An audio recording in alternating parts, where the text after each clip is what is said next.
Good afternoon, friends. My name is Idris. I'm a teacher of spiritual and Christian scriptures.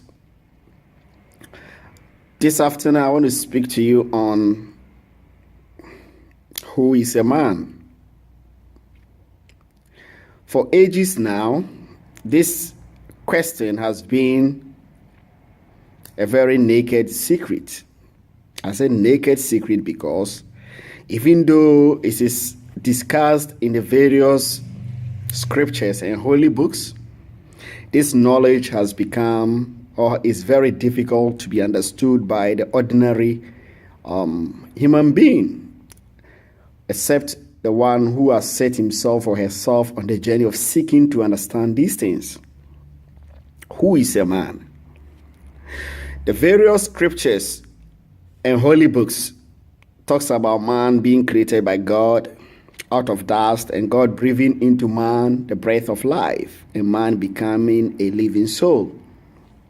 Yes, this is the knowledge that is common to us. But let's probe further to ask, what is the earth? What is the earth?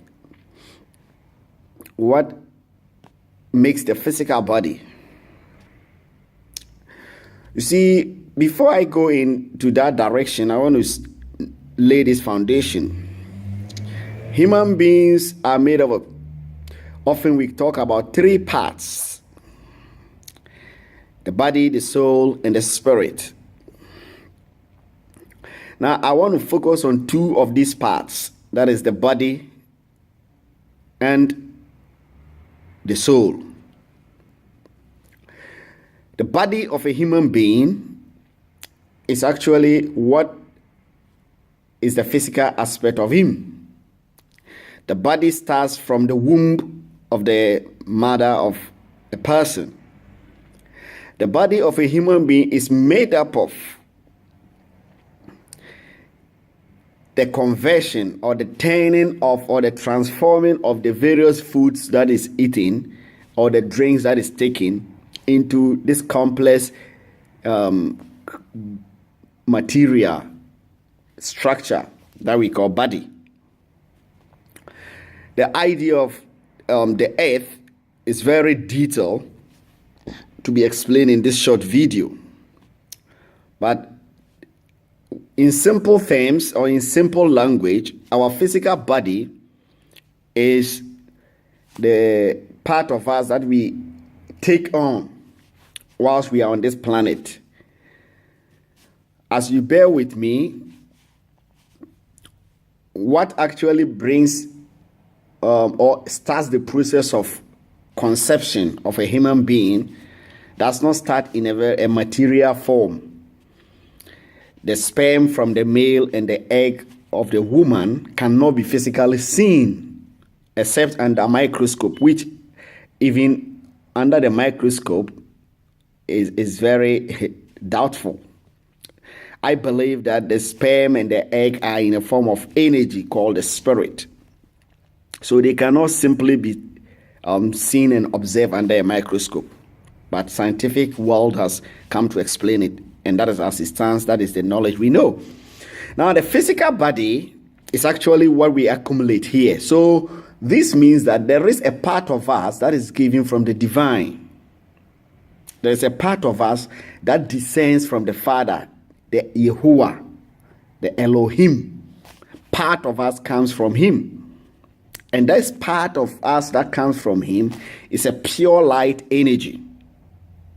It's a pure light energy that descends into the human being through the male and the female's meeting. The spiritual aspect of sexual intercourse is what I'm talking about. So when you read the various books, it talks about two people in you. Our brother Paul in the books of the Corinthians and Ephesians and the Colossians, in some of his writings, talks about your inner man and the outer man, the old man and the new man. These ideas are all pointing to the fact that there are two beings in a human being. But what has happened is that we now identify with our physical body to the extent that we do forget that there is another being in us, that is the soul. Every human being has got a soul, but the soul goes through stages. When you are born and you have not really come to realize or know Christ, or have not been saved, your soul is the Adamic type, the soul that dwells in darkness. But immediately you come to accept teachings of Christ and begin to take that path, then your soul is renewed, the regenerative soul. Our spirit is actually intangible. Our spirit is the kind of force, the energy that animates this body, the energy that is within the body that causes the body to be alive. That is the spirit. But the soul is in a form of a being. It has a structure. It has a physical structure. It has a structure. Even though it is not material, it has some kind of shape. And most people who have had very vivid, enlightened dreams will be able to attest to what I'm saying. So what I'm trying to say is that the knowledge of us being the physical body has overtaken the idea of us being the inner one, that is the soul.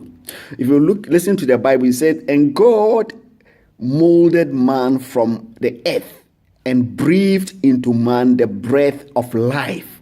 And man became a living soul, not a living body.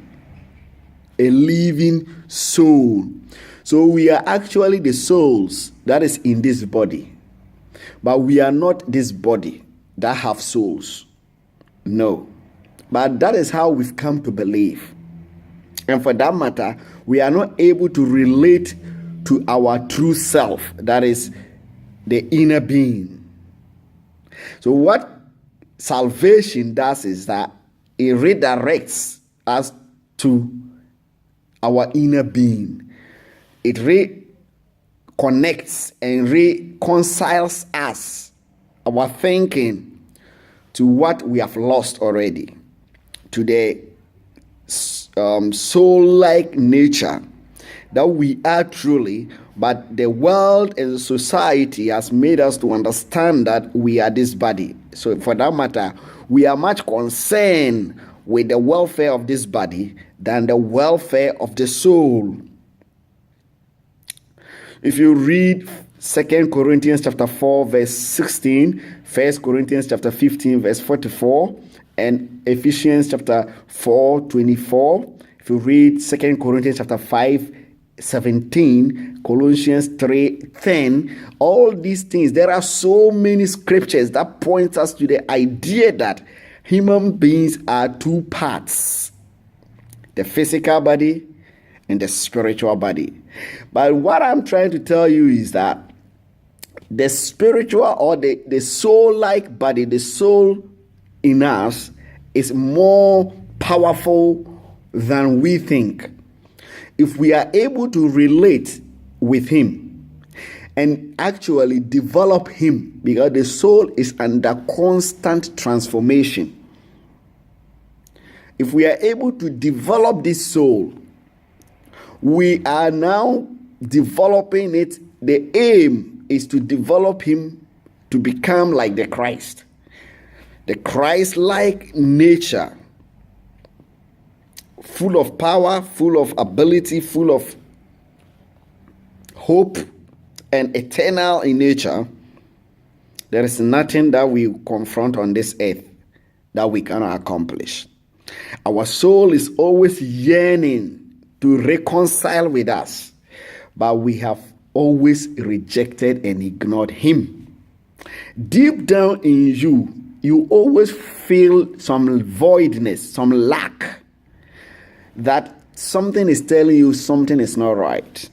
It is your soul that is struggling for expression. Rethink and try to understand what the man is. There is a saying in the ancient Egyptian tradition that man, know yourself and you shall know God. The same saying is in the Greek tradition.